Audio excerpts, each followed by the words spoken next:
Enter madman, stage left. The audience rises and holds their breath.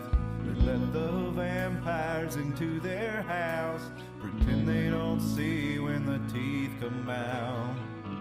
Put a band-aid on their throat. No one wants to rock the boat, and no one wants to talk about it. You're not supposed to talk about it.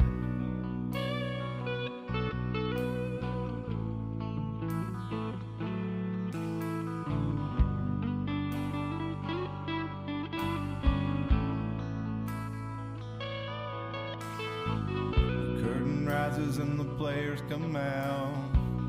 Webs of lies spinning from their mouths. Stop looking, listen for a little while.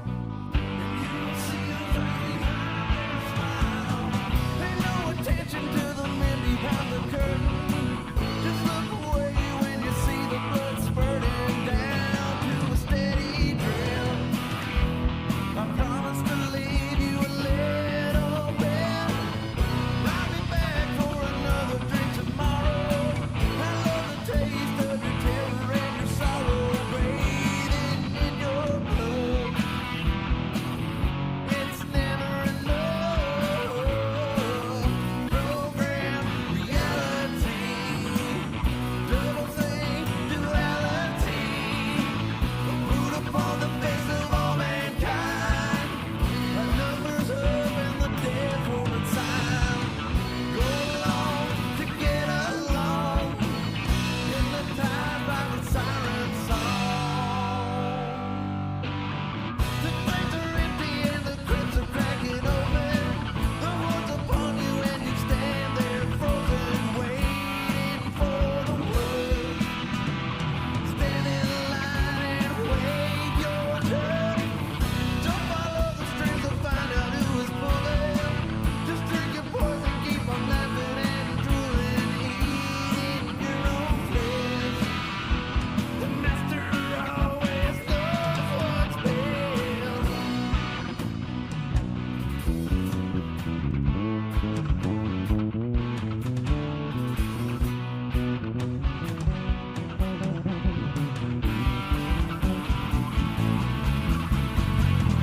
Worldwide genocide. The overlords are hungry parasites. They point the finger and the eagles fly. Raining fire, children die. Starving plague, paralyzed. Pile of bodies rotten, covered in flies. But no one wants to talk about it. It's safer not to talk about it. I cut my strings, no more bowing to the master. I tried to run, but they only came faster. Now I stand my ground. I ain't backing down.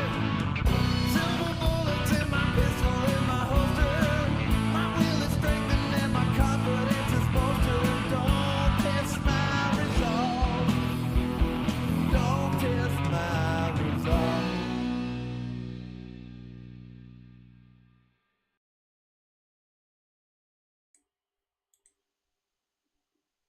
Hello, everybody, and welcome to the Iron Mountain Hour. It is Thursday, April the 11th, 2023. 24. What in the world? I want to wish a very special birthday to, a very happy special birthday, very special happy birthday to Ayla if you're watching out there yesterday. So Happy birthday. thank you, everybody, for tuning in. My name is Cliff. I'm joined by Aaron, and we are communicating via the magic of Skype across approximately 100 miles, give or take a few.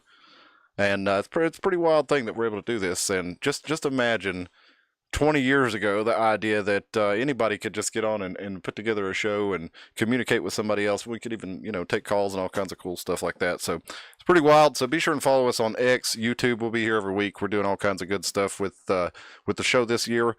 We're going to be doing we're going to be revisiting some of our classic episodes for updates, such as feral people, things like this. We're going to also be heading out into the woods for a Second Amendment Day, for a trail riding day, for some nature cleanup day. So email us at the ironmountainhour at gmail.com if you'd like to take part in that. We had a really successful Second Amendment Day last year. We had about 15 viewers of the channel actually show up and went out to the gun range and, shot for a couple hours. A whole lot of fun. We're going to do that again. So definitely email us at the Iron Mountain Hour or comment on the video, but probably just be better if you email us because I wouldn't know really how to get a hold of you through the video or through the YouTube comment, and we don't want to just put the location out there because then just anybody can show up. So I want you to email us, and that way we can make sure that everybody that we're inviting is cool and everything. But yeah, the emails at the ironmountainhour@gmail.com. Follow us at Twitter or on X. Follow us on YouTube. Follow Aaron at Armageddon Hour on YouTube and X. How's it going, Aaron? Pretty good. Survived another one. So here we are. Survival of the fittest. That tiger camouflage probably helps you out there. Yeah, it does. Yeah, for sure. Well, we got some pretty interesting stories to get in tonight, and we got some fun ones. Let's go ahead and get into some of the more fun ones here. Well, I don't know. I mean, I don't know about you. This puts a smile on my face. Aaron, you probably won't be able to see it for a second. Let me go ahead and share my screen with you so you can see it. This is from a event. If y'all remember David Hogg, the stick insect who has become a gun control crusader after the Parkland shooting down in Florida. He's kind of been on a world tour, making an ass out of himself, in my opinion, with his ignorance on the issue and trying to spread it out to everybody. But Aaron, let me know if you can see this. So I can. You can? Yeah, unfortunately, right. He's very obnoxious. So I'm going to see if I can make it through this without vomiting on my computer. Well, hopefully you can hear him. If not, I'll tell you what it said. It's quick. But here we go, folks. Check this out. This is... Hi, my name is Lily Tang Williams. Welcome to my Live Free or Die state. That's New Hampshire. Actually, I am a Chinese immigrant who survived communism. And under Mao, 40 million people were starving to death after he sold communism to them. And 20 million people died, murdered during his Cultural Revolution. So my question to you, David, is that can you guarantee me, a gun owner tonight, our government in the U.S., in D.C., will never become a tyrannical government? Can you guarantee that to me? There's no way I can ever guarantee that any government will not be tyrannical. Well, then the debate on gun control is over because I will never give up my guns. Never. And you should go to China to see how gun control works for dictatorship of CCP. Hi, my name is Lily Tang. Lily Tang Williams. You love to see it, don't you? Just see, and that was David Hogg. Yeah. It's kind of like the. No, he's like a gay Steven Crowder. David Hogg. Wow. David Hogg. Yeah, it's he's still out there, but it's good to see that people are out there, pushing back on him. Because, what's up, Joe? Glad to have you in the chat. Otherwise, everybody might think that Americans are really like that, and that's why I'm such a proponent of things like gun stickers on your car. Okay, yeah, so it does let people know that you likely have guns, but don't keep a gun in your car if you have gun stickers on it. For one, keep the well, it depends on where you're unless you have a safe or something. But if you're in a big metro city like Chicago, this parts of Chicago, if you get a little Glock sticker on your truck, you'll definitely get broken into. Yeah, because they know there's a gun in there, Yep. But if you're smart, you won't, just keep it on your hip, In an area like that, I wouldn't recommend that. But in an area like that, I wouldn't recommend it. But no, or around here, it's Aaron, I think you need to get a little closer to your mic, brother. I can barely hear you. But yeah, yeah, that's better. Thank you. Just trying to make sure it's not too loud. No, you're good right there. I want everybody to hear me breathing in the microphone. Like, I'm guilty of it myself sometimes. But yeah, it's good to have. I mean, when you have these folks like leftists in particular who, their whole everything they learned about leftism and progressivism is online. Of course, I mean, you can say that about a lot of us, but they don't really look at empirical data. They look at current people who are popular, who are out there pushing these ideas, and they don't ever look at them critically other than to be able to like try to counter the right's argument. So as people like David Hogg get older, they tend to. If you're like David Hogg and you're afraid of guns and like house cats, then just like don't get one. You know what I mean? Like don't go into a home where there's a Calico or a Glock. You know what I mean? He shared a video the other day of a guy getting out of his car and approaching a man in a Jeep, and the man in the Jeep pulls a gun on him and says, "Get away from me! Get away from me!" That's one thing about people in drives Jeeps. around Just him. about all have guns for sure. Well, this was a man stopping in the middle of the road over road rage and approaching the man behind him. So the man behind him, who was approached by a man getting out of his car, pulled his gun on him, which is exactly what you'd want to do. You don't know what that man's intent is. And then, when the guy gets out of the way, he drives off and escapes the situation. And David Hogg posts something like, "This is the America that Republicans want." And we're like, yes, it is actually, because there was the violent situation was avoided by him having that option to go to force if he needed to. Whatever that man's intent was when he got out of the car, it's not good if you're in a road rage incident and you stop the car in the middle of the road and you go to approach the guy behind you. Whatever you're doing is not. It's not going to be good for the situation. So the fact that dude, pulled his pistol, used it to keep distance between him and the person who was approaching him, left the situation. That is the kind of America we want. Was he armed? When things Was like the other that person happen, armed an armed also? society is a polite society. So he had his gun out and he walked up to the guy in the Jeep with his gun out? No. The guy in the Jeep had his gun, and a man walked up to him, filming him, and stopped his car in the middle of the road. He just had it like out of his lap? No. No. He walked up to the guy in the Jeep, and the guy in the Jeep pulled his gun at him and said, "Get away from me." Oh, right, yeah. So, yeah, you don't Well, approach if the people. guy's unarmed, that's against the law, actually. Technically, I'm just telling you what the police would do. No, like, it's not. if you're it's not against the law. What I'm saying, if you're sitting in your vehicle and someone's just walking up to you and you can see their hands and they're unarmed, and he stopped his car in the middle of the road, in the middle of a road rage incident, and stopped his car in the middle of the road. And then ran up to his. Yeah. Okay, well, that's different. Yeah. I thought he was just like some guy just like filming, just like asking him questions or something. No, the dude was driving. He stopped the car in the middle of the road, jumped out, and ran back at him. And he pulled his. So he pulled his shit out and pulled it. Sorry. Yeah. Pulled his and pointed, drew down on him basically, and told him to get away from him. And what ended up happening? Well, dude drove off. The dude with the gun. Oh, he went back to his car. He got scared and got in his car. And... No, he didn't. He just got out of the way, and the dude drove off. And then, Right. then dude. Well, that solved that problem for him, didn't it? Exactly. That's the point. There was no violence needed because dude didn't want to push it anymore once he saw the firearm. And like I said, an armed society is a polite society. They say, well, everybody just be shooting each other. Well, nobody wants to get shot, right? So you don't ever know if you're going to win a firefight. So most normal people are not going to try to engage in a firefight over some trivial or petty thing, other than people that are already criminals. If this is not advice for like your average person. This is what I do in the road rage situations. But if you're a female, you should always avoid it. But find somewhere where there's a lot of people, pull over where there's a lot of people, like around gas pumps and stuff. And that way, if that maniac jumps out, someone around you is probably going to step in, especially if you're a lady or if you have children with you, God forbid. You've got some lunatic, acting that way, go to a public place and then do it. Me personally, if somebody's on me and they're doing that, honking and acting crazy, trying to run me off the road, I'm pulling off right there and we're going to figure it out. Either you're going to keep on going or you're going to pull off behind me and you're going to get out of your car and we're going to figure it out. You know what I mean? I mean, that's what I do. And like almost always they just keep going. You know what I mean? They'll honk or like flip me off, but they keep going and I end it right there.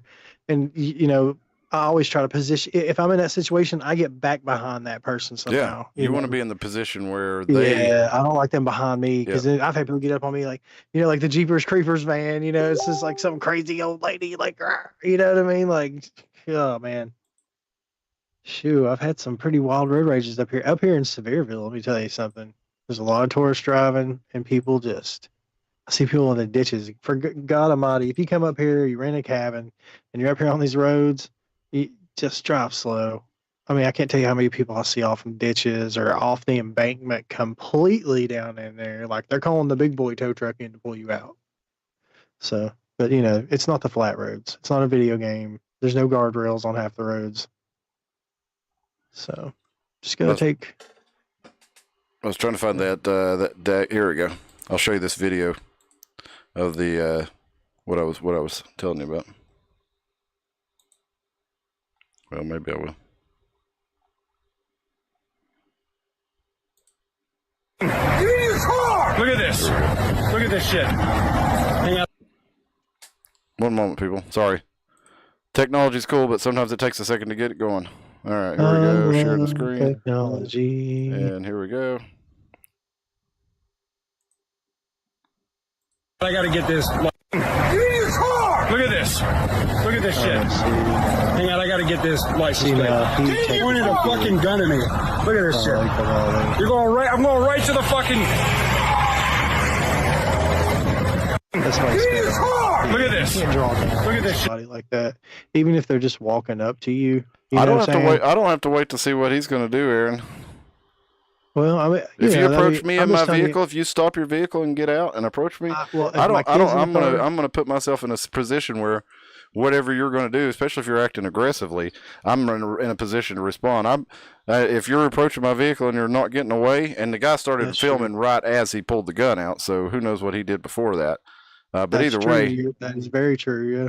I'm saying I'm siding with the guy who agree used his with firearm to get the guy away from him, to avoid having any kind of confrontation other than I what agree it was. with you totally. I wholeheartedly agree with you 100%. Totally, especially if you got your kids in the car with you. But I'm just telling you how the police are going to respond to that if they see the video and they show up. But like you said, sometimes things are out of context. You know, you need to see what happened before. You need to see what happened after. But I'm just telling you from what I just saw, a cop will watch that and be like, well, did the guy was he armed? You're always supposed to like match your the aggression. You see what I'm saying? Fuck that. I'm not matching I agree, anything. man. I agree, man. I agree. And you're not required agree. to in Tennessee either. If somebody's attacking you, well, your like car's I said, your castle. Even like if you're in a fight and somebody is walking at you aggressively, you don't have to wait on them to hit you. You can deck them, and it's still self-defense. And it's the same way if somebody's approaching you with malicious intent. Well, I mean, probably if you shot him, I mean, you better be talking to something different. But using the gun to push him away and to get him away from him to avoid having to have a fight, I think that's. Well, it's like if you're in a place where there's like a bunch of liberals that run your city. Oh yeah, and he was in Illinois. DA, oh yeah, man. But if you got like a liberal DA, somebody can break in your house, right? Somebody can break in your house, shoot at you, turn around, and be trying to run off to reload around the corner of a wall. And if you shoot them while they're running off and they get hit in the back, in some places they would still try to prosecute you. Oh yeah, there in Maryland, you have to literally jump out the window if you're in your house. Yeah, it's ridiculous. Only if you cannot jump out the window are you allowed to defend yourself with deadly force. Oh, I agree. It's disgusting, but you know, I'm just. But this is Tennessee, so. Yeah, but with the law, you know, you have to be in fear for your life. So, and if they, you know, if they're like, if you're a woman and there's like some huge guy with a hammer coming at you, or you're alone in a dark alley, of course, you know, pull your gun and do that, you know. But you have to basically, you're gonna have to, or you know, explain why you did that, you know. And I'm just telling you, the police if the police watch the video of the guy in the Jeep, I'm just telling you how it would probably actually end up legally is if that guy that approached him and that just had his phone in his hand, if he didn't have a gun or a knife or a weapon, he just had his phone, then they will actually probably charge the guy in the Jeep. Joe said if they F around, they find out. Yeah, I mean, guys, I agree with you guys. I'm just telling you the laws. You know what I'm saying? I'm just telling you how the police are going to probably respond. But that's not the law, although the police may, depending on where you are, interpret it that way. And I mean, I'm talking Tennessee.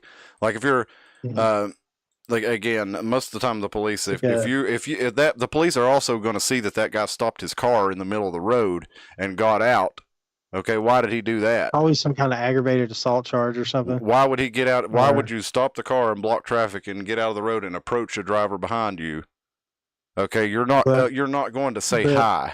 So But look why what is it they on did to him? people. And I don't think the cops are going to say it's on him to wait and see what you're going to do to him. Now, yeah, But if he look what just they pulled it did. out and plugged him, that's different. But he told him to get Look what away they did from him. during the He's letting him know riots. he's armed, and he's saying, "Get the hell away from me! Get back in your car People and get were away." pulled out of their cars and beaten. I watched a video of a trucker get yanked out of his truck and his head stomped in. Okay, you see what I'm saying? It And happened a bunch, especially cases in where people 2020. shot people, the rioters, while they're trying to attack them in their car, just trying to drive down the road. The rioters are attacking them during these last recent riots. What everybody's talking, what I'm talking about. Mm-hmm. When all that was going on, people were just caught in traffic, and just random people would come up and start punching their windows and busting their windows out and stabbing their tires. And anyone that got out and shot at those people or brandished a firearm, they would review the video and put them in jail. Yeah. That's what I'm trying to say. Like, it's in the world. Well, it just comes down to, world. in especially in those areas, the cops are going to do whatever's the easiest. If there's a crowd there, the cops, or they're not going to try to fight the crowd of Antifa. If there's like 20 Antifa and like 3 people that they're beating up, most of the time they're really going to take them off. But Tennessee, it is a little bit different.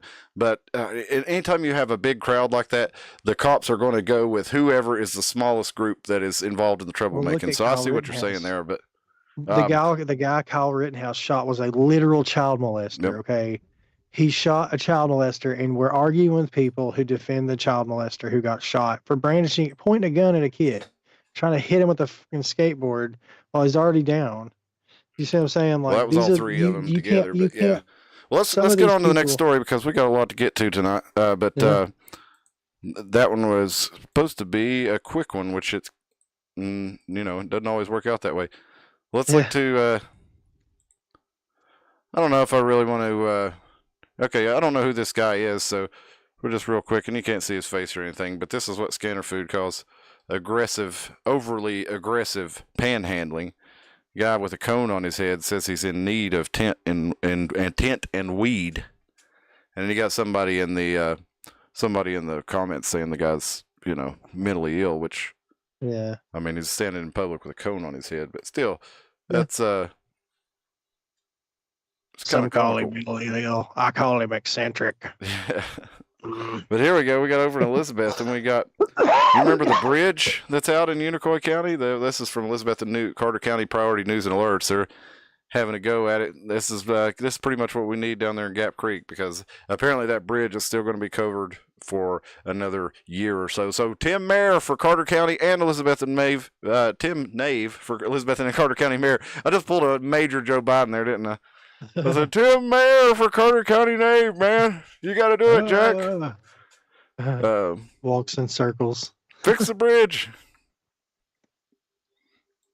We got a little bit more Elizabethan news here. So, Aaron, you were talking about. Were you able to send me that video of the scene at the bridge there in Knoxville? Yeah. Okay, let me check my email and see if that came through. Aaron was telling me about a bridge in Knoxville where there was a migrant camp, we'll say, to That's avoid what it appeared to be at first. But there was a bus there. There's people getting on and off of it, and it wasn't like a city bus. Obviously, Right. They have the city buses that are going. This is obviously not a city bus. This is like a coach bus. But there was also like homeless people like littered in, kind of. And but when I went back, it was so shocking to me to see that around here, because I've never even seen that in Knoxville. There was just so many of them that I went back later to get more footage of it, and half of them were gone at that point because it'd been about an hour and a half. But there also was a soup kitchen near there, so there was like a big line, and there was a lot of people down there, and which those people are usually down there under that bridge in Knoxville also. But like I said, it was a different element to the homeless area right there under that bridge. Like I said, there was like 3 times the amount of people I normally see. This was like earlier in the day, and then I went back after lunch. And the video is not coming through yet. It must be too big to come through real quickly, so we'll check back on it in a little while. It would be like a cluster of younger men, and then it would be like a crazy homeless person. I shouldn't say crazy. A person with that. Yeah. Okay. I'll just keep checking back on it for a bit. Here we got, this is from Elizabeth and Carter County Priority News and Alerts in Elizabeth, and we have a serious issue at Cat Island Park. That's the baseball field down by the jail where they decided to build a great big jail right near the big, the baseball field there. I remember there was shout out to Mike Jones for his his song back in the day about the building the jail next to the T-ball field. And he's right. What a great thing for the kids to look up to. Just shout out to Mike Jones in general. That guy's awesome. Yes, he is. Legend, but this is man. somebody's apparently pooping at the dugout at the baseball field, the kids' baseball field down there by the jail, and nobody's cleaning it up, and they can't get anybody to keep the place cleaned up. You know, there's sponsorships, and the kids pay to play on these teams, and we got poop in the dugout, can't get it cleaned up. So, man, welcome to Carter County, boys. Damn, all right. Man. And they got bathrooms out there too. That's the crazy thing. If I'm not mistaken, there's like a pavilion with bathrooms. They might not be unlocked all the time or something. I don't know. I don't know what, who knows? You leave a bathroom unlocked anymore, somebody will go in there and flood it with full toilet paper, and you'll end up having to get the plumber called out there or something. It's crazy. You can't leave anything. You can't let anybody, have the benefit of the doubt on anything. You'll regret it. In all fairness, for whoever did that, there is sand there, so they may have mistaken it for a litter box. Oh yeah, it could have been a trans feline, I guess, huh? Yes, back there doing fentanyl behind a dumpster, and just decided to take a crap in the child's. Well, then that excuses it. Well, what was I thinking? Exactly. It's all right. Exactly. How dare you? Never mind. How dare you? This Greta he's got mental problems, so it's okay. We should. Well, anyone that would do that definitely does. So let's be real. Or they're just really drunk and they had to take a doo-doo. I don't know, man.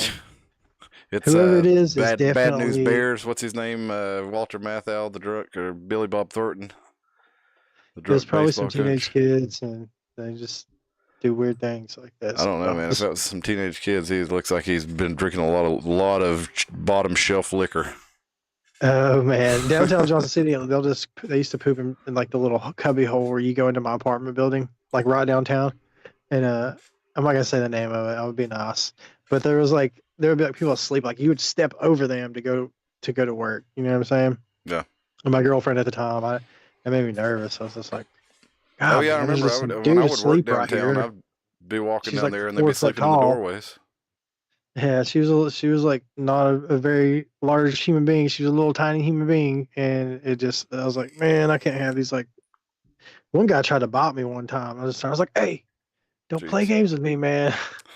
Like, yeah. Now I got a text down a few years ago at work. Went out to somebody's house on a service call, and I had this dude in a leather jacket that looked like Cyrus from Trailer Park Boys. If he went on a like a 3-year meth bender, wearing a leather jacket in the dead of July, just starts talking crap at me, and the way he's talking, I think he's joking.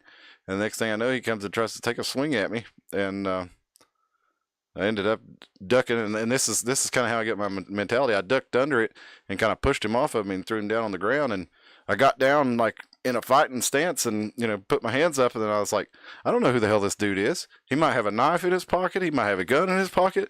I'm not going to be rolling around on the ground with this guy. I got back in my fucking truck and I put my hand on my gun. That's what I did. Yeah. And that's exactly why I can understand, where this thing was. And the thing, and this guy, what's that? If you ever see me pull my pistol out of the holster and we're not at the gun range or somewhere, like, there's bullets about to come out of it. You know what I'm saying? Like, that's the only time. I didn't want to shoot the guy. But I damn sure wasn't going to let him shoot or stab me. Yeah. Dude, I had people try to cut my throat and everything, man. That's the thing that sucks about doing security too, is people have weapons and you can't really like do jack about it. You have just like, man, I'm gonna kick you so hard, I'm gonna bust one of your kidneys, dude. Like, you know what I mean? Like, I'm gonna bust your freaking bladder. Like, I'm gonna break a rib or something, man. Like, you come in with a weapon, you get hurt. Like, I'm just throwing chairs at people. It's like knock the tables over into them. Like, if you bring a weapon at me, like, it's fair game now. It's fair game, man. The Undertaker's gonna come off the ceiling onto the turnbuckles. Like we can do it. That's the way Newman's. You're under no obligation to wait and see what somebody who's attacking you is going to do. No, you don't know what level they're going to take it to. Once they pull a weapon, then it's on. But you can die. You can die from a fist fight very easily. You can fall and hit your head on the concrete. Yeah. It happens every day. Yeah. Or get cut in the leg. There's arteries in your leg. You get stabbed in the leg, or you get slashed in the leg. You get stuck by a little gas station knife that somebody paid 99 cents for. That's what I've had several people Or try to stole. cut me with those, just throwing them like crazy, like slashing, like Yep. you know what I mean, like a freaking horror movie, dude. I'm just like, God, dude. Right there downtown on the sidewalk, man. I had a dude try to slash me a couple times. He kept, you know, what I mean, I could tell he'd like been in a few knife fights. You know what I'm saying? Like I was like, this dude definitely knows how to use that knife too, but he's really drunk. So luckily we got it away from him. But if I'm not mistaken, he left. He probably was in the hospital by the time he left when the police showed up. Well, I wanted to show you this this story about Johnson City. This is from WJHL. Showcase We're going to efforts show to a help. clip of it here. They did a roundtable. The Johnson City Police Department, if you remember, they started their own special victims unit here in Johnson City after, you know, part of the fallout of the Sean Williams stuff, which we still don't know what's going on complete with that. There's the criminal case, there's the civil case, there's a lot going on with that, but we're just waiting on the wheels to turn. But in the meantime, there was this roundtable group that they had during the middle of the day, apparently, so nobody could apparently go because there were only like 5 people in the room.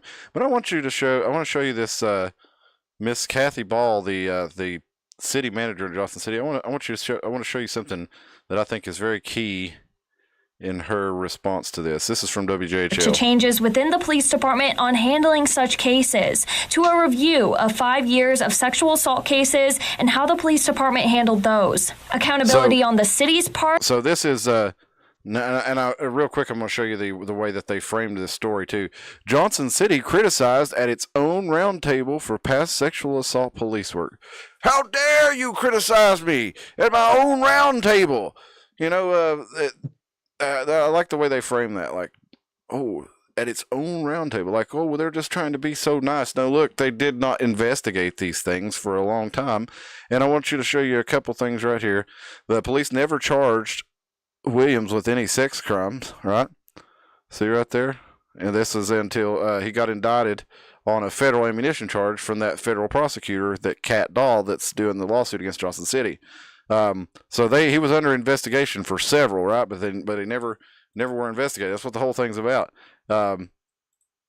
He had, you know, drugged and raped at least 50 women allegedly in his Johnson City apartment and captured them on video and camera.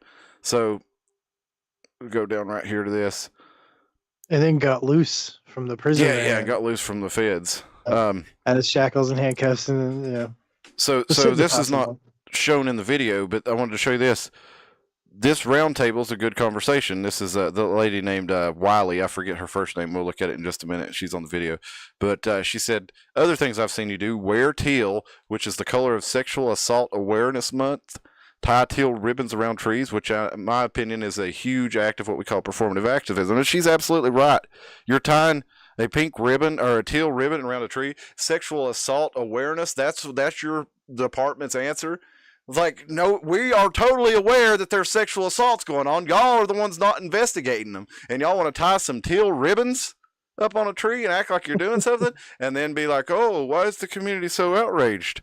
Because it's exactly what Ms. Wiley said. You're doing performative activism. It's virtue signaling. It's not accomplishing anything. And then you have this meeting in the middle of the day as if most people don't work day jobs. I mean, I know there's people who work swing shift, night shift, but most people work day shift. Especially most, tax-paying community members. So what was the argument about again at this roundtable? Like, what was the main issue with just? Well, it was supposed to be a roundtable to hear from the community about the cops, about the special victims unit, what they're doing to try to make changes to the way they police and sexual assault cases. But let's look a little bit more on here. I got one more thing I wanted to show you. I would also like to add that he totally gives off the energy of Carl from Billy Madison. You remember like Shady Carl? He's always messing with Billy Madison. Yeah. Crazy Carl. That was trying to steal it. Yeah. That guy gives off those vibes like hardcore. Well, this Shady Weasley Carl. But there were only a few people that looked like they even made it down. It looked like there were less than 10 people in the room for this, other than the officers. And So to me, that tells you that's like not really serious. It couldn't have been highly publicized if that's all the people that were able to come, and then they did it in the daytime. Like y'all couldn't stay after work so that people who work could come to it. Thing about it at this point is they've already fired everybody pretty much like nuked. They nuked it all. Well, they mostly quit before they caught the fallout. Yeah. All the old people that were over it retired. They took early retirement. They offered them early retirement. Let them avoid. And the ones who didn't retire were ousted and stuff. So, but yeah, they pretty much I don't know if there's anyone left there. Like I said, from what I read, they like cleaned house. Yeah.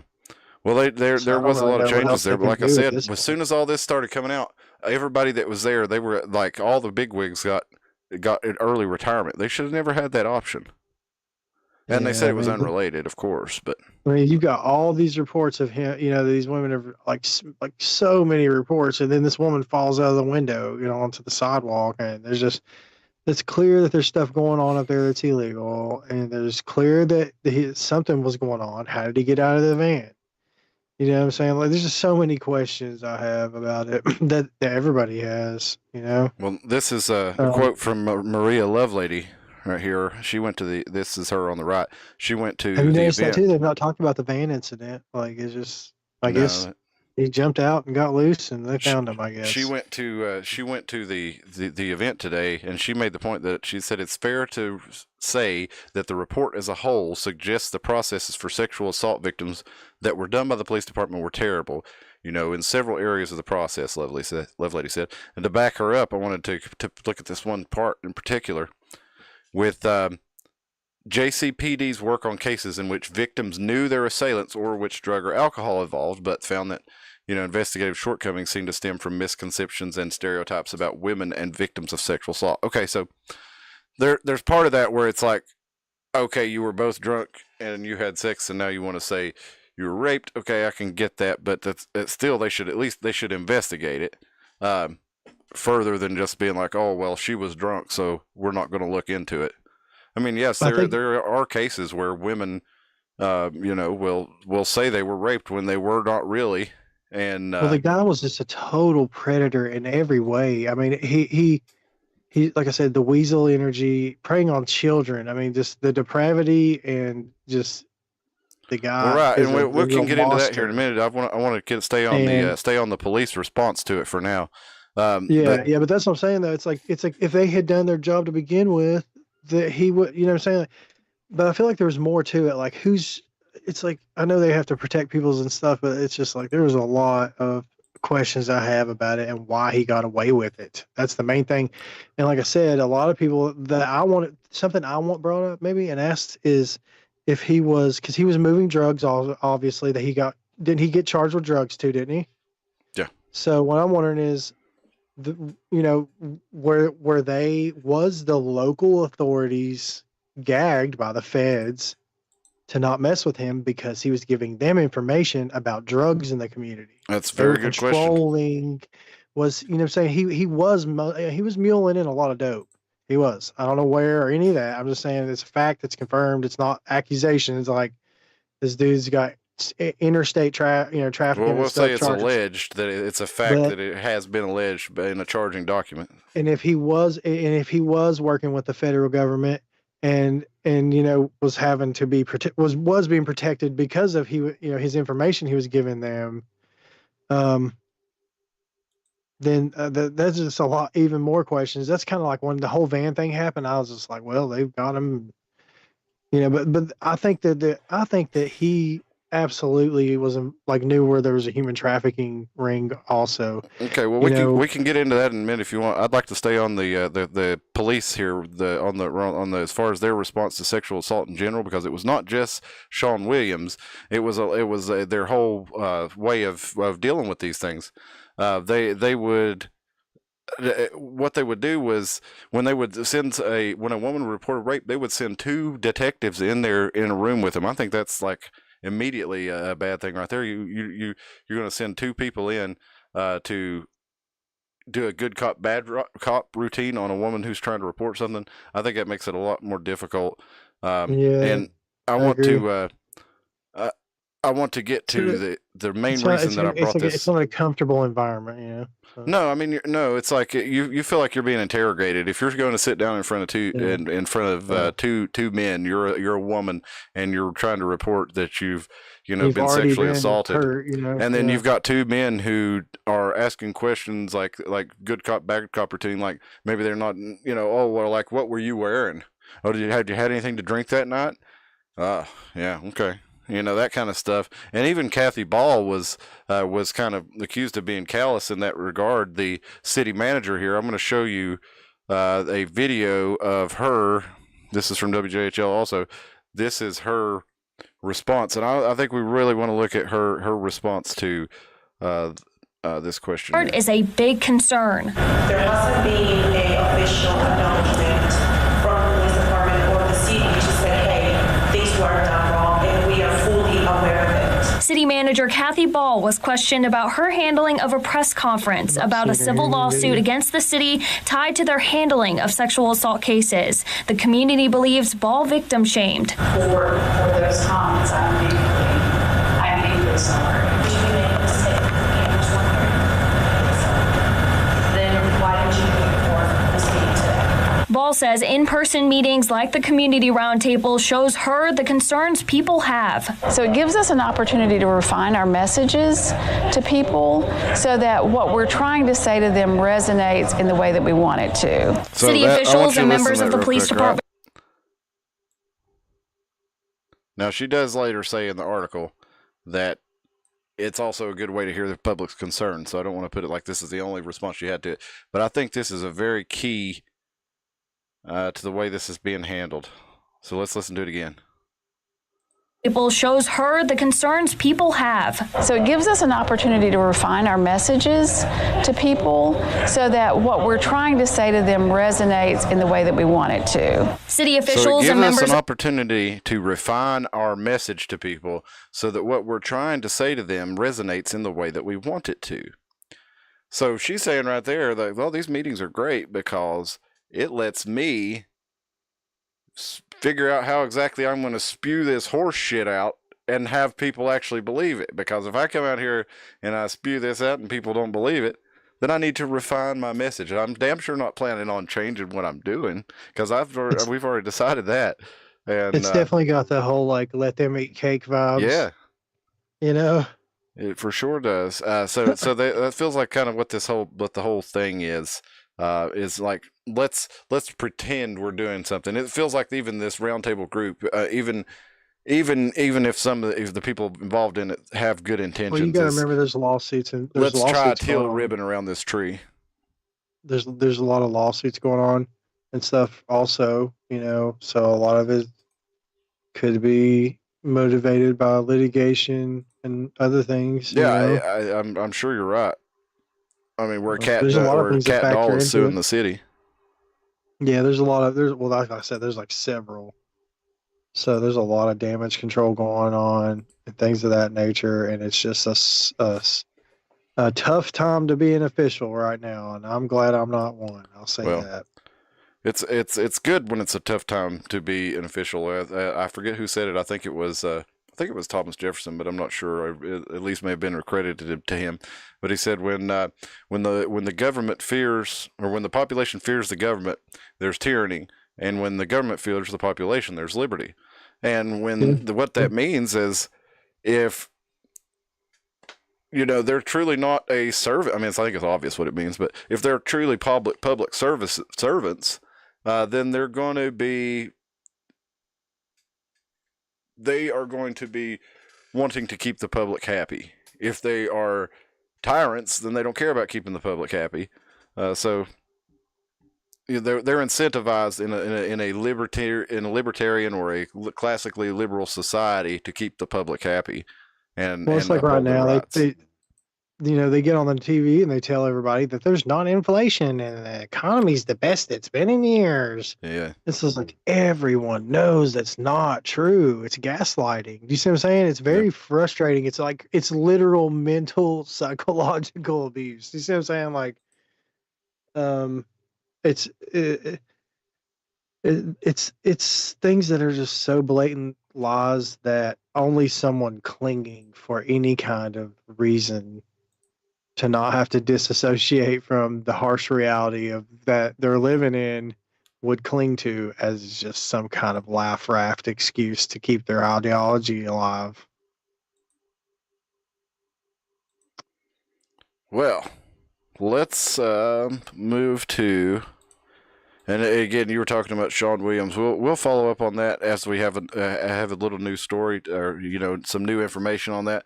We've been staying his on crimes were so heinous, like you were saying, and like you said, the way they were investigated even was crazy.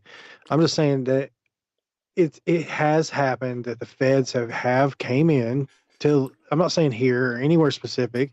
I'm saying it happens. They come in, they say, "Hey, this guy's with us," So maybe you can drop these possession charges he caught the other night because he's working for us. And we need him to do stuff for us. Yeah. Okay, basically, find out who's pushing what and where this is coming in, and they even do this with organized crime. They'll take out one leader and put in a new guy. Put in their guy.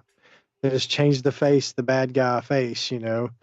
But anyways, it's like a controlled environment. I'm just saying that is a possibility as to why they responded the way they did. And if they say anything, then they could lose funding, or things of that nature, Yep. But I'm just trying to. The thing for me is just how he got away with such heinous crimes. I mean, horrible things he did for as long as he did. And the only thing that makes sense to me logically is like I said, that was giving them information. Yep, and I think there's several other things too. I mean, as far as the Epstein operation is one other thing. It could be. It's like lots of different Epstein. things it could be. Yeah. But let's move on. We can hit that again as we have more news on it. We've kind of hit that so much. I mean, then we really don't have any new information on it, so we want to keep going back to that. They denied his they denied his request for a new attorney, and the judge told him, "You're going to represent yourself, or you're going to use the one you have." Okay, that's good news. Pick. Yeah. So, but they denied one request and they approved the other. So I can't remember what the other request was, but he's got a new date coming up soon. So. Cool.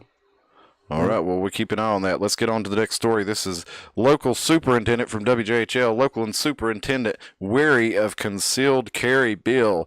Okay, so this passed the House today, and it's going to the governor's desk. It's in Tennessee. It's a gun that allows the teachers to carry guns in classroom if they have a permit. And it passed the Senate. And like I said, if they already have a concealed carry permit, they're able to bring the gun into the classroom. And so you've got a bunch of lily-livered, limp-wristed, no-neck, pussy.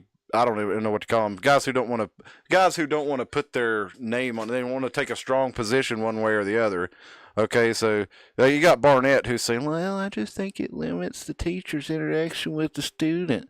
Is it necessary when they're trying to keep students safe?" And I agree. School resource officers are not a bad idea, but I mean, we've seen those school resource officers can't be everywhere. And if you have a teacher here and there, and the teacher, if you trust these teachers with your kids. And these teachers have also have shown that they are competent with a firearm by way of getting a permit. I don't see why you would rather have, in the event there was some sort of, active shooting event or a school, something like that. I don't see why you would rather have to wait for a cop to run to protect your kids when you could have a teacher who could protect your kids right there. And unless you're just, afraid of an inanimate object and don't, are totally against guns, whatever, I don't see how you could argue that it would be better to have that at a closer point to the person that you're trying to defend with it. I mean, if somebody's trying to break into my house, I mean, do I want to have to run back to a underground bunker and get something there, or call a cop and wait on him to come? No, I want to have something, available to me right away, not have to put another measure of me having to call somebody or somebody having to show up to help me, right? That's a whole nother step in the way of me being able to protect myself from my children, my students, if I'm a teacher, from whatever threats around there. teachers might shoot kids. They're weirdos. Robot security drones. Diary of a Mad Hillbilly says, yeah, I mean, I guess that's possible. But if there was a teacher going to do that, do you think that they're waiting on the governor to sign a bill to tell them that it's okay? I mean, that's possible. There's some weird ass teachers out there, right? But again, that's kind of the whole point of the gun discussion is we don't know what these weirdos are going to do. I would rather that the weirdos who are going to break the law not be the only ones in possession of a tool that, you can either be used for good or ill. I would rather not have the bad guys the only ones, or the crazy guys the only ones in possession of it, because they're willing to break the law. But if you pass a law where a law-abiding teacher has to countermeasure, I think that's a good thing. Yeah. If people know there's not any guns in there, then it's like an easy target. Yep. Anyone that's going to go out and just hurt harmless people is a coward in their heart and in their mind. You see what I'm saying? And you ever notice these so-called crazy people always attack harmless people? It's like they never go. No, it's these crazy homeless guys up in like on the subway. You never see them attack some like 6'6" jacked guy. It's always some helpless old lady. So I don't buy the whole crazy thing necessarily. I mean, yeah, you might not be right in the head, but they act like you don't know what you're doing or you don't know right from wrong. Obviously, you made the decision to target someone who is weaker than you. So you got something going on in there cognitively that's causing you to do that. Well, it's a distraction, you know. If they're going to go in there, if they don't think there's a threat, then they'll prey on it like wolves. But you know, it's like if there's two farms beside each other, and this shepherd has dogs that protect his sheep from the wolves, and this guy doesn't have any dogs. He's just got his sheep out there in the fence. Well, which one do you think the wolves are going to go? Which sheep is the wolves going to go attack? It's going to attack the yard that doesn't have the dogs in it because it's less resistance. It's just easy meal. Hop over the fence, grab him, eat him. We're done. Diary of a Mad Hillbilly says kids get to carry if they have a 4.0 GPA. Right. Well, you know, it's like, you know, but like I said, the wolves are going to choose the lot that doesn't have protection. They're going to choose the easy meal because it's just easier. There's I don't have to fight the dogs over here in this yard. I can just go over here and eat these sheep, and then I'm just going to dip. You see what I'm saying? Yeah. It's like a psychological thing because, like I said, only a coward's going to go hurt innocent people because of some whatever reason, whether even mentally ill or not, or any of that. Only a coward's going to hurt harmless people and doesn't have the natural instinct to just protect people, even strangers. Like, you see what I'm saying? But there's people like that out here.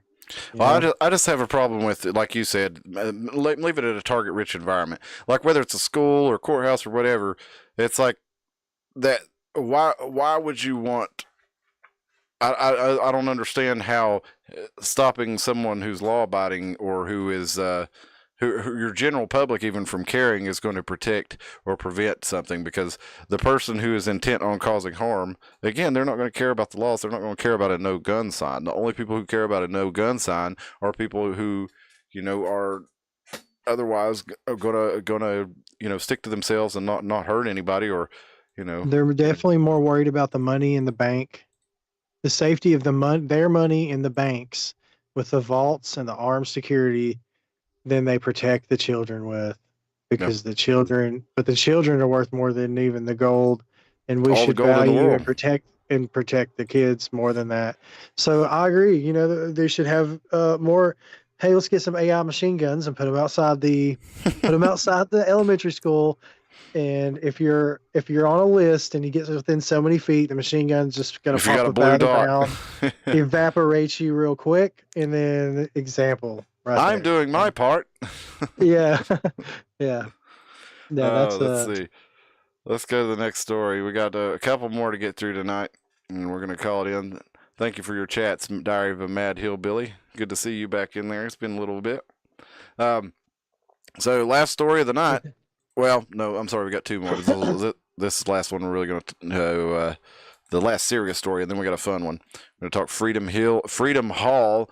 The classics of Freedom Hall, the good old days back in Johnson City with the concerts, the way they used to be. I used to have a national touring act about every week, and that went to the wayside in the 80s and 90s. But let's look at this story from the 10th Amendment Center from Nashville. Now, this is from March 25th, 2024. The Senate unanimously, you heard that right, unanimously, 31-0, passed a bill that would expressly exclude a central bank digital currency, CBDC, from the definition of money in the state, creating potentially significant roadblocks to its use as such in Tennessee. So, there's been a lot of talk about the Fed creating a central bank digital currency. Donald Trump has said he's not going to allow it, but they've pretty much been doing it. And of course, Donald Trump's not president yet, so he'd have to be president to do anything about it.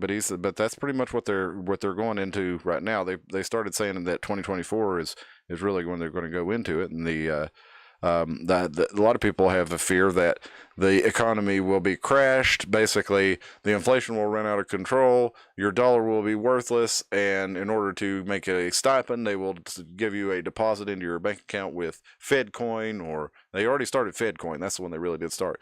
But the central bank digital currency, and it'll be like, well, do you want to starve or do you want to use the central bank digital currency to buy your groceries? So Tennessee has. Some people call it the CBDC, and I call it the mark of the beast. But it's already it's in law already in Indiana, Florida, South Dakota, and Utah that central bank digital currency is not money.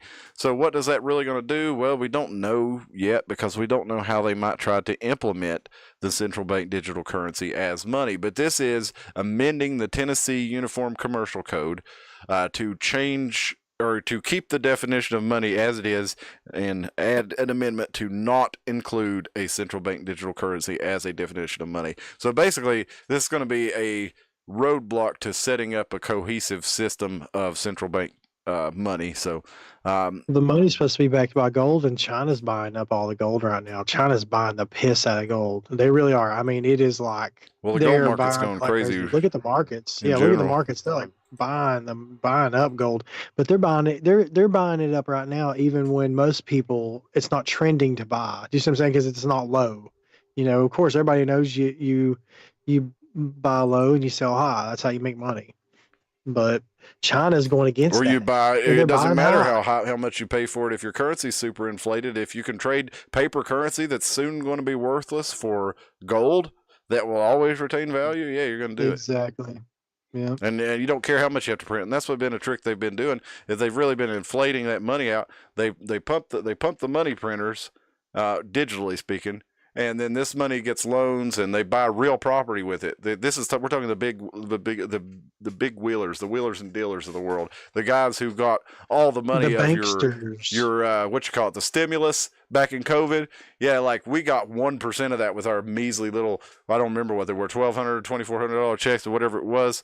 That was nothing. The rest of that went overseas, and these guys took all that money, all that printed money that's causing a lot of the inflation that we got right now, and they bought land, they bought gold, they bought ships, they bought G-Wagons, they bought all kinds of real property that's going to hold value for them. They offloaded that central bank currency and basically put it on our backs because we're paying that off in debt through taxes.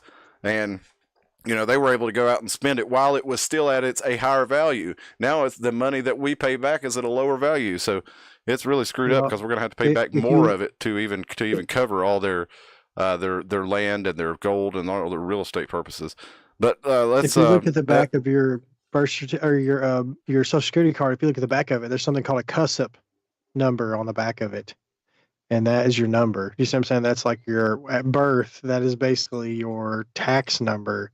Yeah. It's just when you're born. Yeah, that's basically saying you are basically an enterprise. And don't try to sell it either, because I saw people on Twitter back in 2017 figured that out, and they sold or borrowed against, and they got charged with like Social Security fraud, because you actually can sell that certificate and cash out like what you're worth on the exchange. Wow. But it's illegal for you to do that, and you will get in trouble for it.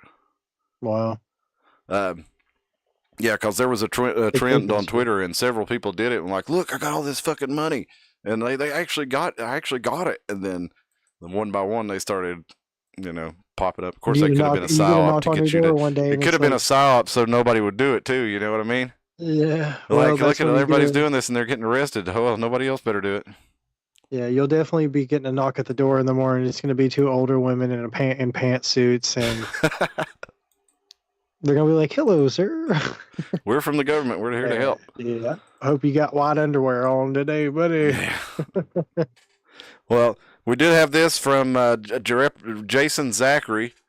He said, I just passed legislation prohibiting a digital bank central currency in Tennessee. The bill is headed to the governor for a signature. So it did, in fact, pass the State House now after it passed the Senate 2 weeks ago. Has passed the State House. Going to the governor's desk. We'll see what happens. But it's unanimous in the Senate and very close to unanimous in the State House. So we'll see what happens. Did we name off the list of all the bands that played up at Freedom Hall? We didn't skip over that one. That's what we're fixing to do because we got to go talk about I another story from WJHL. Sure. I got too excited. I was going to make sure we didn't forget that, man. We got to talk about Randy Collins, who's been at Freedom Hall. He's been the building manager for 45 years, so almost the whole time the place has been around. Yeah, he's a great guy too. Him and Bobby. Bobby just retired too. She was another up an admin over there. Both really, really nice people. Well, seen a lot of acts and bands come through there. Elvis Presley himself, the king of rock and roll, several times. Coming down, and he's turning in his keys for some rest. If I'm not mistaken, Freedom Hall was one of the last places he played before he died. When you started back in 1979, did you ever imagine that you'd be sitting here in 2024? No, I did not. There's the man, Randy Collins. It's been a blessing. Randy Collins started at Freedom Hall just 5 years after the doors opened. I enjoy the music more than anything. And then once I got involved in the setting up concerts, it just floored me. I loved it. As the building maintenance manager, he took care of the Civic Center. Check out that bag company But shirt. most importantly, handled the setup for different concerts and events. That was my dream to come true. Just to I be able to love do that that. company. Speedwagon hat. It's amazing. What they ask for. Yeah. You know that That's guy's my got job, and I some love my cool. job. One of the most Swag elaborate from over the setups years. ended up being one of his favorite, Sir Elton John. I bet He you did he's like got a concrete room for floors. sure. He did like block walls. Cool So memorabilia. we'd cover everything up and black material and then carpet. The long hours to make the icon set Well, a they showed him dream taking come it down out of true his office did there, not Elton go John. unnoticed. Collins received a special gift. That's a pretty sweet People gave that to bobblehead. me. Rocket And Man that just meant a lot to me bobblehead. 'cause I did a lot Just of it. hard work, and they recognized hard work. 'Cause I did a lot of people gave that to me, and that. Show that to you real quick. That's pretty sweet, man. Yeah. Flying on the piano like a rocket man. Well, with Randy, congratulations to Randy Collins for all the years at Freedom Hall. I'm sure he said what a blessing it has, and it sounded like it's really awesome. And I've had a lot of good times at Freedom Hall, seeing like Leonard Skinner, ZZ Top, Ted Nugent, seeing WCW wrestling and Ric Flair and Arn Anderson and all kinds of cool place. stuff there. Yeah, It was always a magical place for me growing up. I actually grew up Harlem Globetrotters. right behind Freedom Hall. Yep, I saw Harlem Globetrotters. I saw monster trucks. I saw all kinds of Circus. stuff at Freedom Hall. Yep, and Randy and Bobby are both great people, man. Actually, I did even. I won't talk about that, but yeah, it's like a second home to me. I take it. Like I said, I could walk there from my house, so it was just in the skate park. Growing up and stuff. It's just a really cool place. And 4th of July just really doesn't hit right if it's not at Freedom Hall, honestly, for me. Yeah. Got to go by there. I can see that. But, that's my neighborhood. So, Well, let's look at.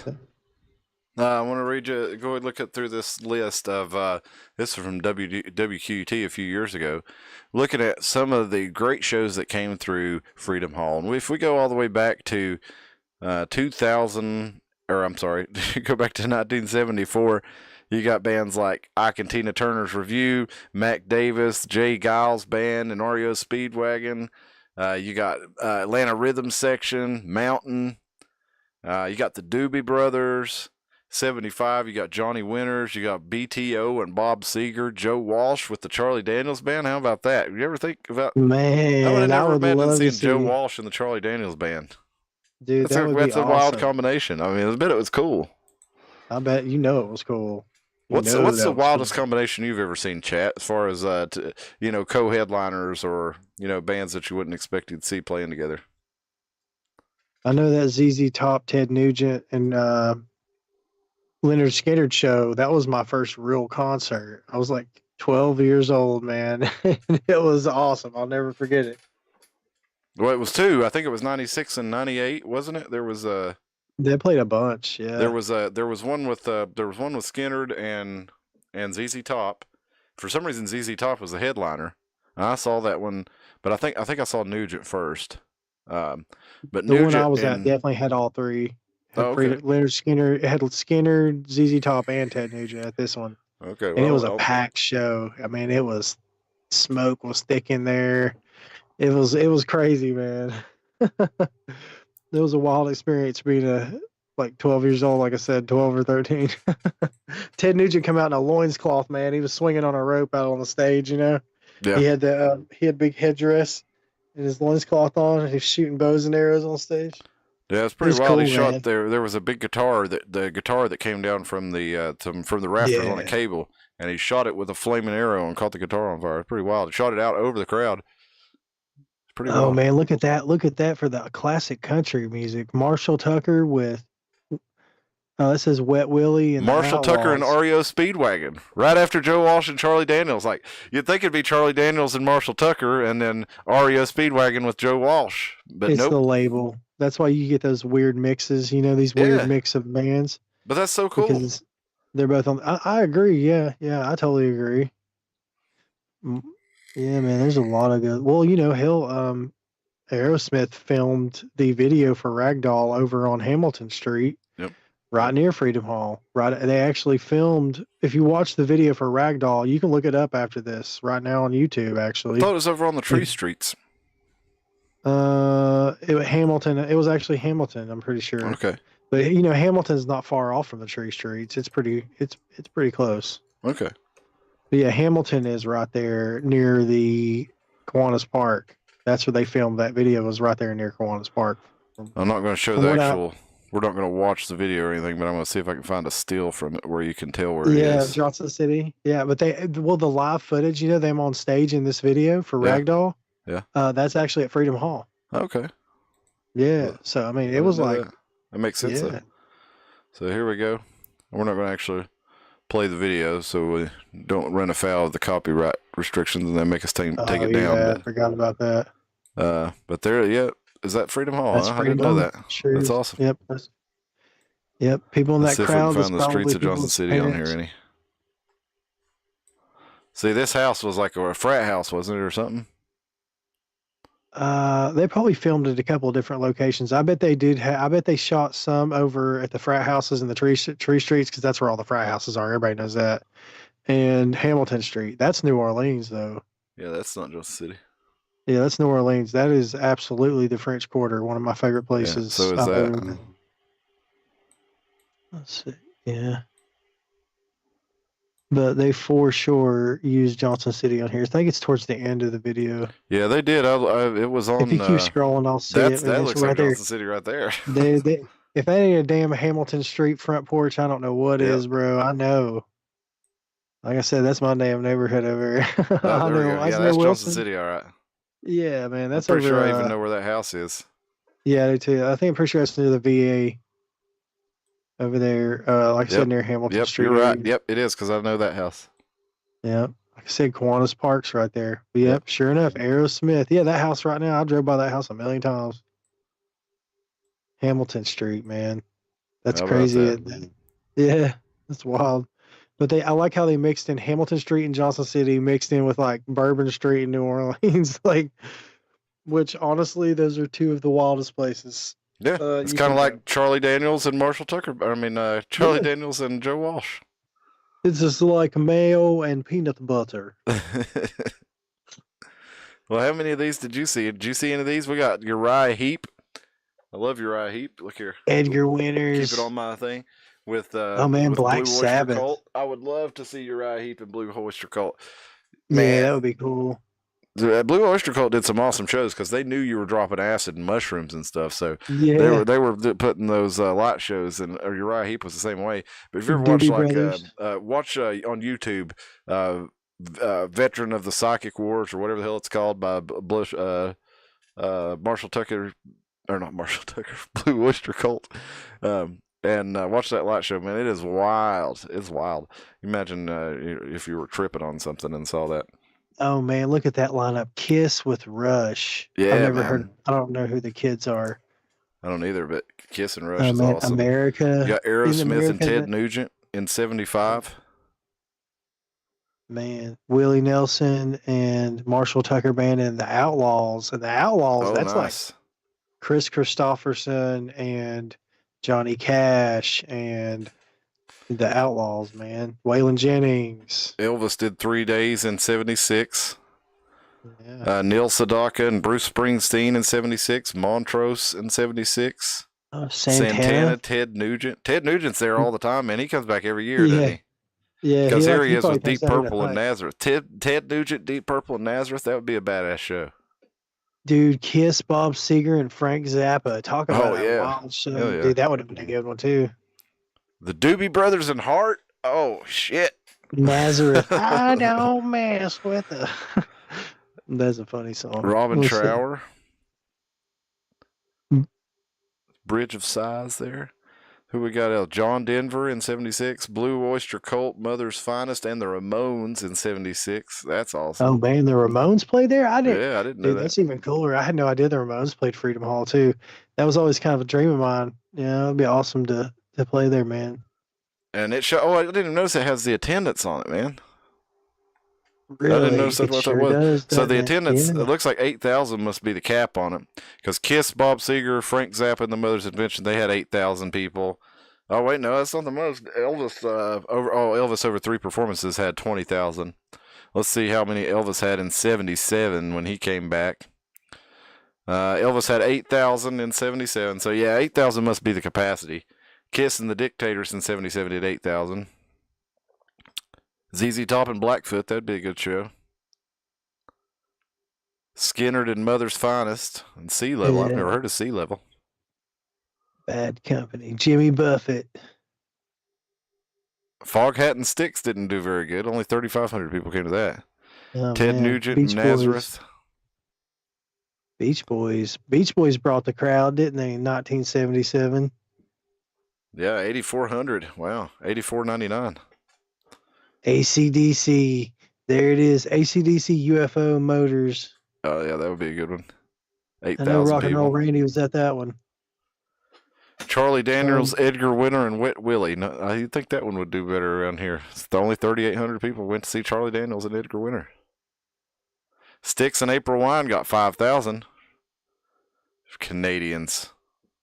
I don't know where Styx. I don't think Styx Canadian. April Wine is. Emerson, Lake, and Palmer got 4,100. Jeez. Rush, Canadians. Pat Travers and the Babies got 6,400. Let's see here.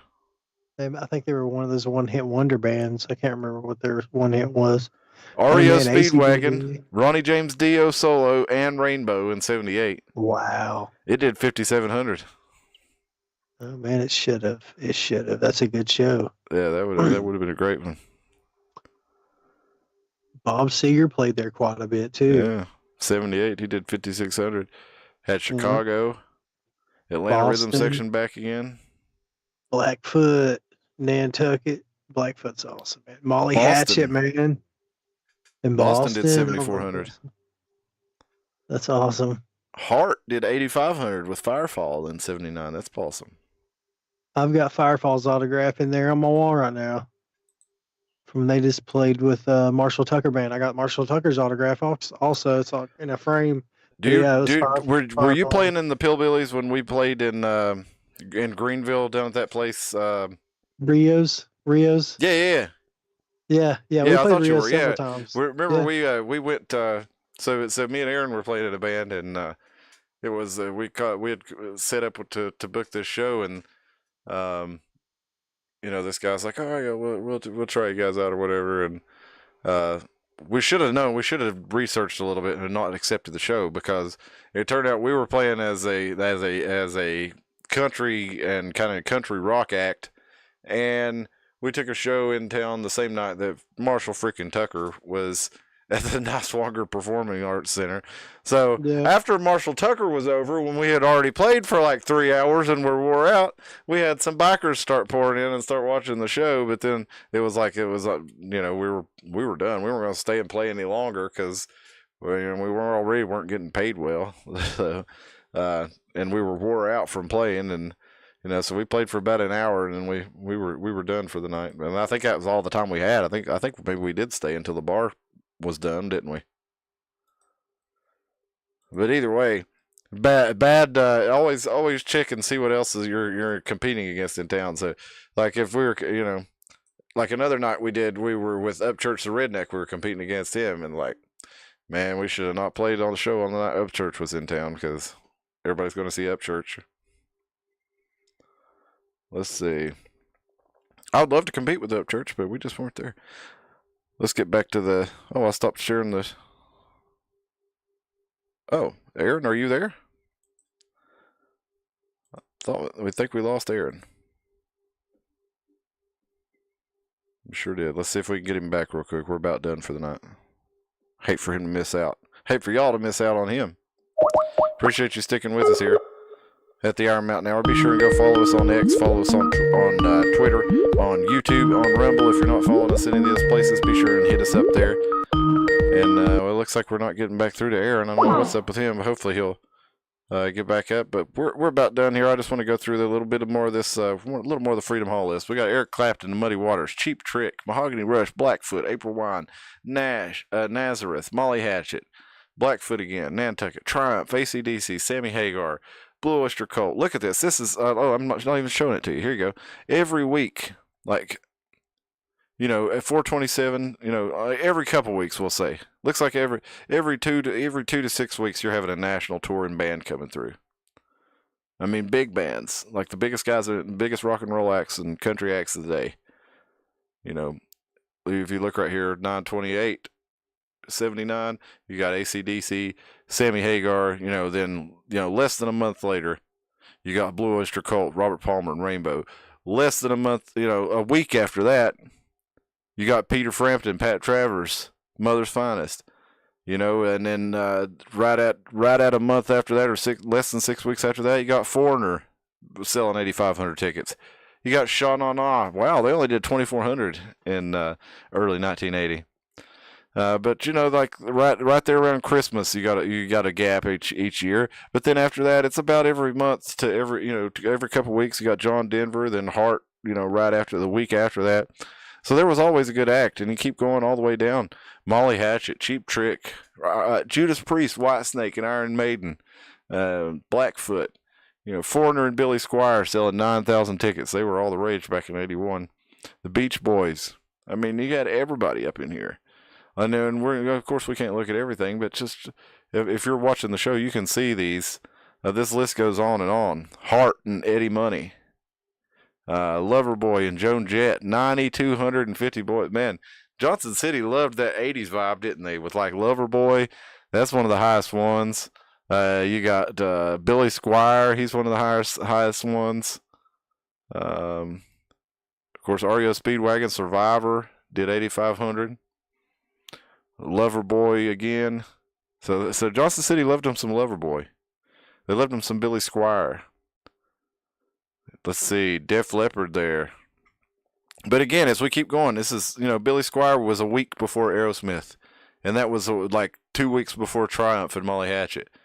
And that was less than 2 months, or, and I would say, okay, that was right at 2 months before Def Leppard.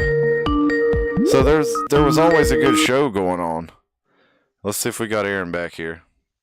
Hey. Not exactly like we're supposed to, but he's back. He's not. There we go. Now he's coming back into focus.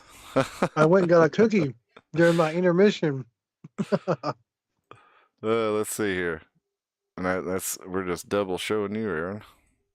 But yeah, I was just finishing it up, man. We're fixing to get out of here, but I wanted to show some of these awesome shows. Iron Maiden and Twisted Sister only did 3,000 people in 1985. That's crazy, son. But Bryan Adams did 9,200. Y'all, Johnson City. Gross. I hate Bryan A Adams. lot of people got every song he sings sounds like he's trying to poop. Well, everybody got new siblings after that concert. His mama had half a bottle of wine. Yeah, it was a busy winter after that. You know, there was a lot of winter babies. There was a baby burst because Brian Adams coming to town. and if that wasn't enough, you had Rat and Bon Jovi right after that, and then Rick Springfield in the motel. Oh, Susie, if you're watching out there, I gotta call you out, my friend. I gotta call you out. Susie was at this show with Rick Springfield. I think it was this one in 1985. And Susie was a big Rick Springfield fan, and she was right up in the front row. And she was reaching up to try to grab Rick Springfield's hand, and somehow ended up grabbing his junk through his spandex accidentally. And she said she reached up to grab his hand and grabbed onto it, and she said she was just mortified. And he looked right at her. She's like, I bet he still remembers that. I hope you're watching, Susie. I love you. Dang, man. That sucker really let everybody down, didn't he? Who? Rick Springfield? Oh, Rick Springfield. I thought you were talking about Bruce Springfield. Oh, Bruce Springsteen. No, I've never liked Bruce Springsteen, dude. Never liked his voice. Never liked his style. And then as I learned, as I listened to his songs and recognized that they were all like political, I was like, I really don't like him now. Oh, dude, he's gross. Ugh. Born in the USA. Let's see. Leonard Skinner and Rosington band.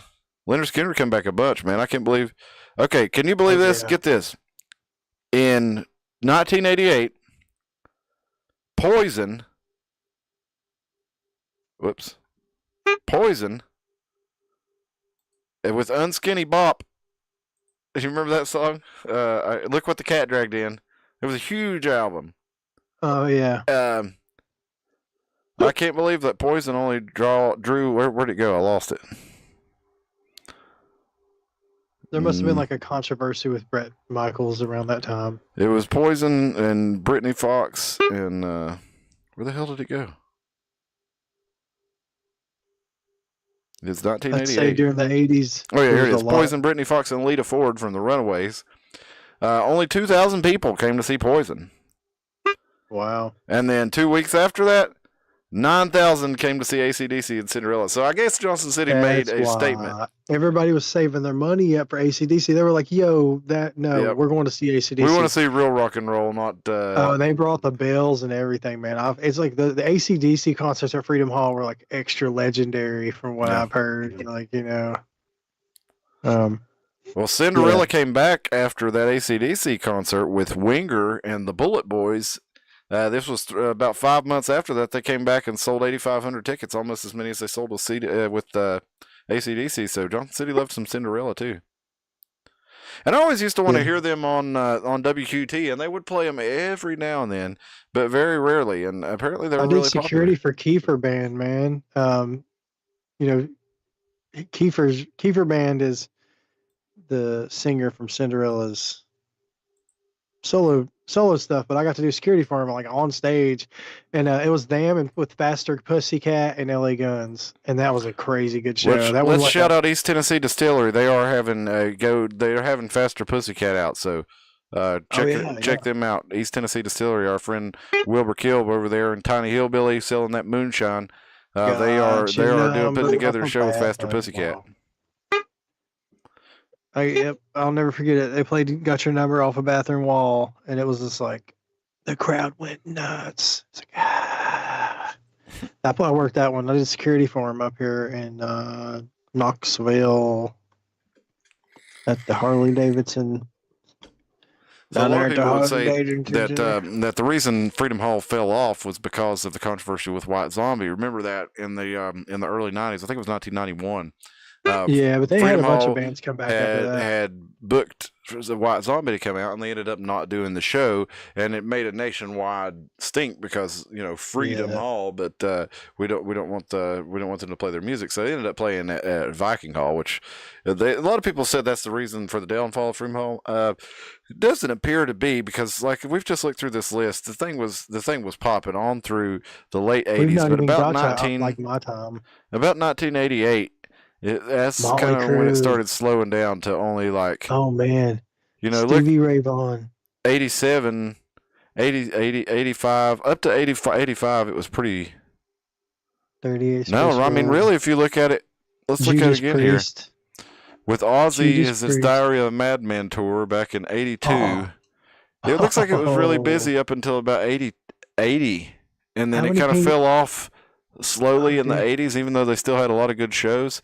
But if we go back to the beginning, like from 74 to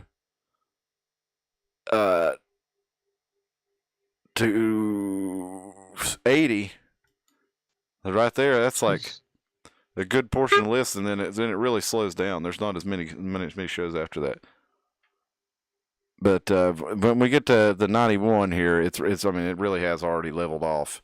You had 4 shows in 90, 3 shows in 91, and then now they only have Leonard Skinner, Peter Frampton, Government Mule in 98. I didn't see that one. Leonard Skinner, Kenny Wayne Shepherd, and Paul Rogers in 97. Let's see. ZZ Top 94. There's more than this though, because I've gone to shows that aren't on here. Oh, dude, Ted Nugent. Ted Nugent played there with the damn Yankees too. So Ted Nugent played there just as with Ted Nugent, but he also played there with his other band, the damn Yankees. That's cool. Metallica played in 93, only drew 8,000. That's crazy as hell. ZZ Top drew 8,500. But look, that was over a year after the Metallica show. So we're with White Zombie being scheduled and not happening, everything just kind of quit for then. But like I said, again, there's some that aren't on here. I'm pretty sure, because I know I went to 2 shows that aren't on here. I saw Leonard Skinner twice. Once was with Ted Nugent, and once was with ZZ Top, and neither of these shows are on here. Yeah, those it's were like definitely 96, missing 98. a lot of shows. I know, like I saw, like I get, what is this? Just like the mid. This just goes up to the mid 90s or something. It goes to 98. Right. Dude, there were so many good bands there. Yeah, it's missing a lot of shows. It's not got hardly any of the. It doesn't have really any of the shows that I went to, because this is all before my time. But that's a good point to make. You know, the history of Freedom Hall is so rich and thick that we've just done half a podcast on just basically the 70s, 80s, and 90s. And just listing them, and not even really getting into any depth about them. Oh, I know. Yeah, it's crazy. It's a legendary place. It really is a magical place for me. You know, a lot of memories there. I learned how to drive a car in the parking lot there. You know, it's just learned how to skateboard there. Got my first fight there. Well, we've been going for an hour and a half, so it's about time to get it and get out of here. So we got to work in the morning. I'm sure a lot of y'all do too. Thank you for everybody tuning in on X. We appreciate y'all. We've had a good steady live viewership on X, and that's really what we're going for. You know, there's a formula for getting a lot of views on your shows, and we could do that if we wanted to. Just, target. Oh, we just want views. That's not really what we're into. I'm really more looking for live views. I want people to watch while we're live and participate in the chat, and watch after. That's great too. I mean, we definitely appreciate that. But kind of the point is to build a community, and in order to do that, we want to be interacting with one another. So we appreciate y'all watching live. We invite you to jump in the chat. Email us at theironmountainhour@gmail.com. My DMs are open on X and we're at Iron Mountain HR. So you can hit us there. You can hit us at Rumble. All these videos get uploaded after a couple days up to Rumble, and we're live on X and YouTube every Sunday and Thursday. So be sure and follow us there. Follow at Armageddon Hour on YouTube and at Armageddon Hour on X. Aaron, anything you want to leave us with tonight? And Aaron is gone again, so Aaron's just going to leave us. He's not going to leave us with anything. He's just going to leave us. So hopefully you're still out there. We appreciate you joining us. And, looks like you still are. We've had a steady no drop frames in the whole show. That's pretty good. So we appreciate you joining us. Come back on Sunday. I think we are going to... Oh, man, I had the topic picked for for Sunday, and now I can't remember it. It'll come to me. Thank you very much for joining us. We will see you Sunday. Everybody have a good night.